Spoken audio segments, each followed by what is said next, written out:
Hi, and welcome back to Ask a Scientist. I'm Dr. Andrew Robak again. I'm back here in front of my books because that's what you do when you make a video. You make the video in front of books. That way you look smart.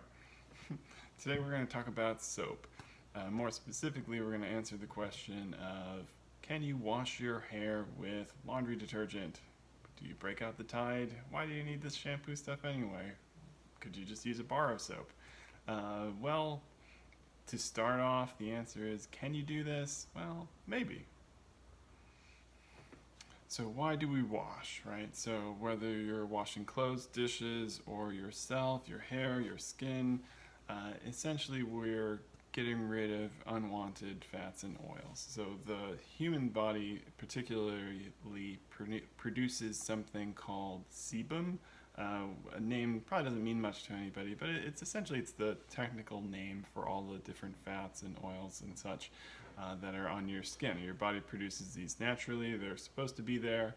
Um, but if you wash yourself with soap, shampoo, we tend to rinse these things away, right? So it really is a mixture of fat, oil, and waxes, just sort of natural things your body produces. They're on your hair, coming out of hair follicles. They're on your skin as well. Um, if we wash ourselves, we're washing any sort of extra dirt, grime, stains, colored markers, whatever off. We're also washing off these things. So that's sort of a key component of the washing process, at least for people. For food, mostly we're washing off things that don't just rinse off with water really easily, right? That's why we need soap in the first place. And so we've got a bunch of different things, right? We've got bar soap, I got shampoo, right? Laundry detergent, hand soap, foaming hand soap, dishwasher, washing machine. It's all different stuff, right? Why can't we just use one thing for everything? Just a big jug of soap in your kitchen, and you bring it into the shower. Why don't we just use it for all the same thing? There's actually only really subtle differences between these two things. But first, what we want to do is talk about how soap works, right? So what is it actually doing? Learn a little bit of chemistry, right? Because we know about soap, right? We use it to wash away dirt, grime, fats, things like that. Stuff that just rinsing your hands with water can't do. We're washing our hands a lot, to prevent ourselves from getting sick. It gets rid of virus and bacteria particles, things like that. We know why we use it, but do we really know what it is? Like, what is it made out of? What's the difference? So first we'll talk about what soap is, then we'll talk about all the specific varieties of it, and why do we need shampoo separate from bar soap, separate from laundry detergent, if it's all just soap and detergent. So one key difference is in the name. So technically the word soap is used to describe the soap made from animal fats or fats. So if you mix the right chemicals with fats and oils, you can make soap from natural sources, again, like animal fat, vegetable oil, and then that is soap. Whereas almost everything you use in your house would technically be called a detergent, and those are made purely synthetically, so in a factory, in a lab, making things that may have come from plant-based ingredients and they may have not.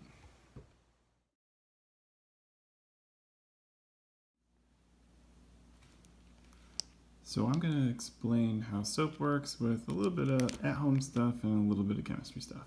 And the key to the whole thing is water, because soap is really only going to work around water. The whole point is to wash something, get rid of the oils or fats or grease that we don't want, mix it with water, put it down the drain, right? That's the whole point. So water is really the key.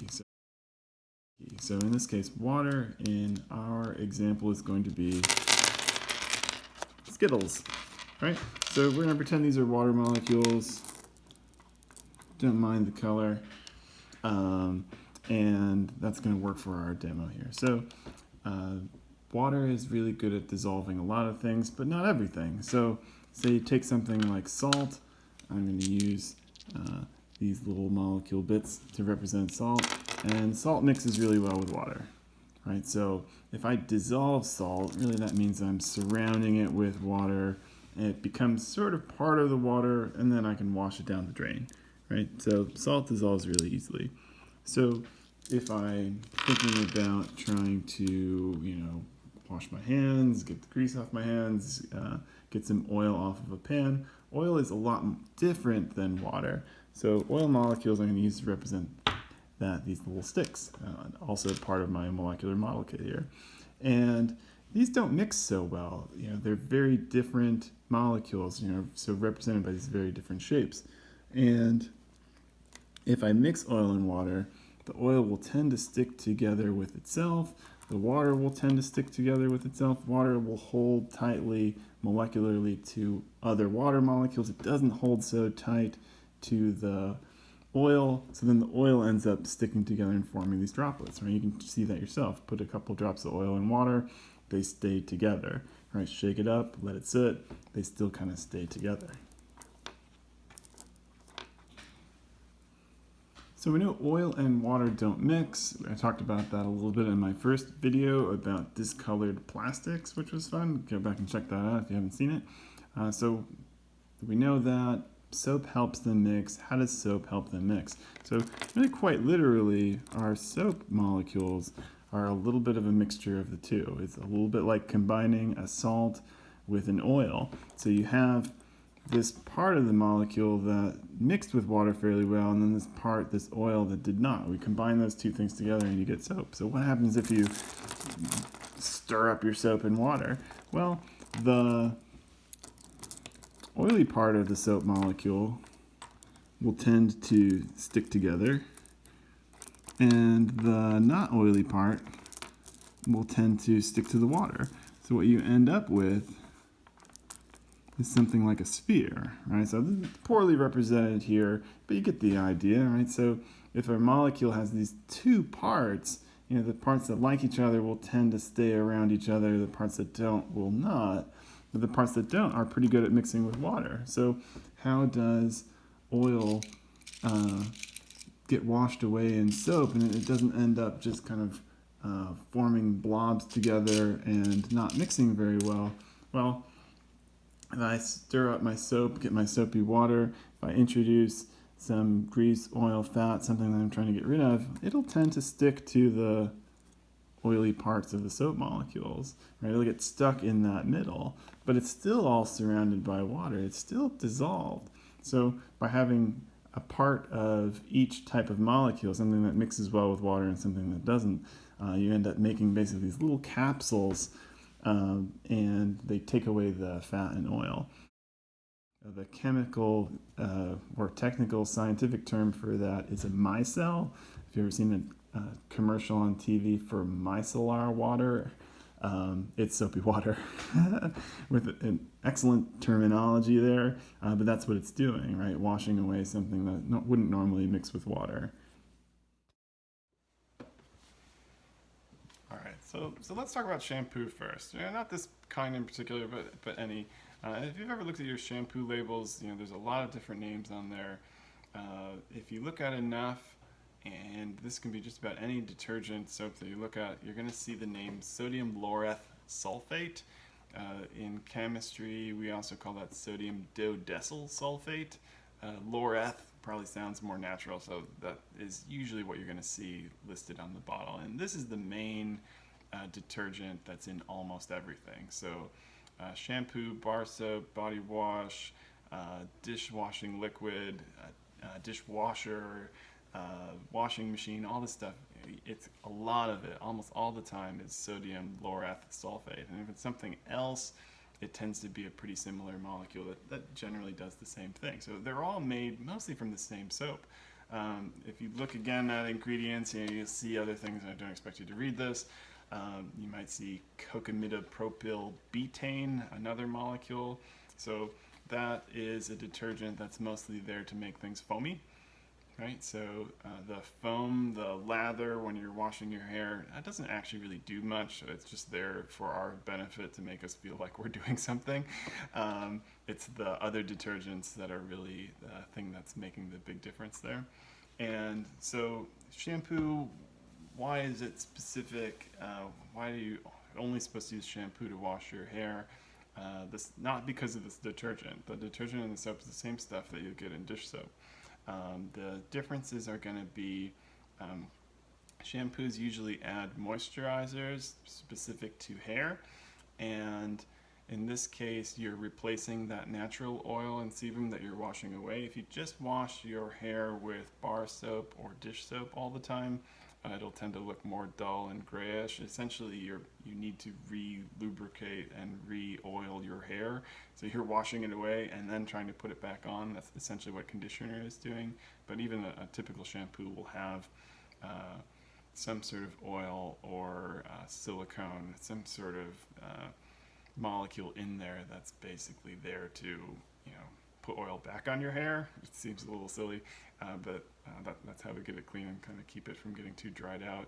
Shampoo also will tend to be more pH balanced. So if you've ever gotten your hair styled, to get it to really change shape, to get a perm per se, you have to use chemistry. They use bases to kind of take apart some of the structural components of the hair, put it back together in a specific curly shape, right? It takes some chemistry to do that.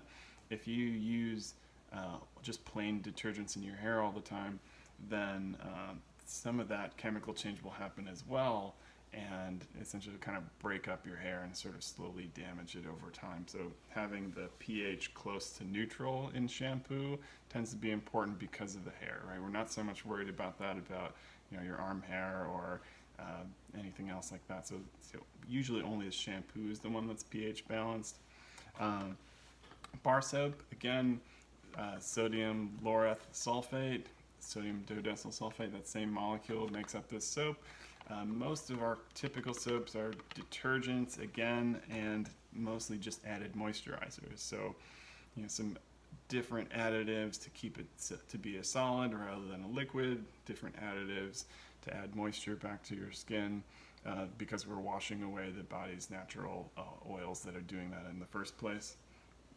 Laundry soap, again, it's the same molecule, sodium lauryl sulfate, that shows up most of the time. Interesting fact about laundry detergent is, they're really not all the same. You go to the store, there's a lot of different price points. There's stuff that's a couple dollars, stuff that's like $10, $15. They can get really expensive. In this case, with laundry detergent, you really do get what you pay for here. So they all have detergent. It's usually the same kind of detergent that you'd see in any typical soap. But with laundry soap, the cheap stuff and the expensive stuff a lot of times is made by the same company. So if you're buying the inexpensive laundry detergent, it's just detergent, probably some color, some scent, and that's about it. If you buy the expensive detergent, they put in different additives. So if you need to get out protein stains, blood stains, I don't know how often that happens, but a lot of food stains are sort of protein based. The detergent won't quite touch that, so then they add different enzymes that will break those things down. They might add in additives that when mixed into the wash will end up being oxidizers, like bleaching agents, color safe bleaches, things like that. So the more expensive you buy, the better generally they are at removing a whole wide variety of things, because when you're washing your arm or your skin or your hair, mostly you're just trying to get rid of natural oils and maybe some little bits of grease and stuff like that. That's their typical day-to-day kind of stuff. Laundry, clothing, we get all sorts of interesting stains: soil, food, grass. The better the detergent, the more different things they have in there in order to get rid of a variety of stains. So the chemistry there is pretty different. It also tends to be really concentrated. So a lot of the cool chemistry within the soap and detergent world tends to be around how do I make this smaller, right? So how do I have a more concentrated liquid, lots of soap packed into a small amount of water, and so I can take up less shelf space. I can pour in less when I'm doing that. So the high efficiency detergents have a ton of technology. And sometimes those ingredients don't always mix well, and that's where you get, say, the Tide Pod, this little packet that's got a couple different color swirls on it, things like that. That's keeping the ingredients separate that are going to work great as a detergent, but they won't necessarily mix together well without a bunch of water. So it's just a neat little bit of technology there. Again, dish soap, sodium lauryl sulfate, it's the same molecule. This is all made of typically the same detergents. There are a variety of them. There are a variety of them that do get used, but the main one is the same molecule that you'll see in all of our different soap products.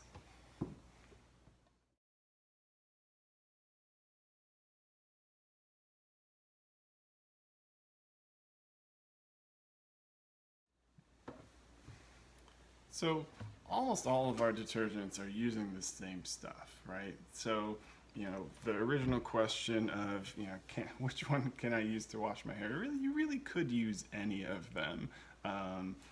It's just going to be the biggest difference you're going to run into are things like concentration. Like there's a ton of soap in laundry detergent. It's going to take you forever to rinse all that stuff out, kind of thing.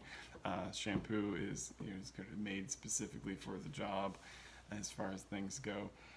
It is all detergent though. Typically, you could really use it, for similar purposes.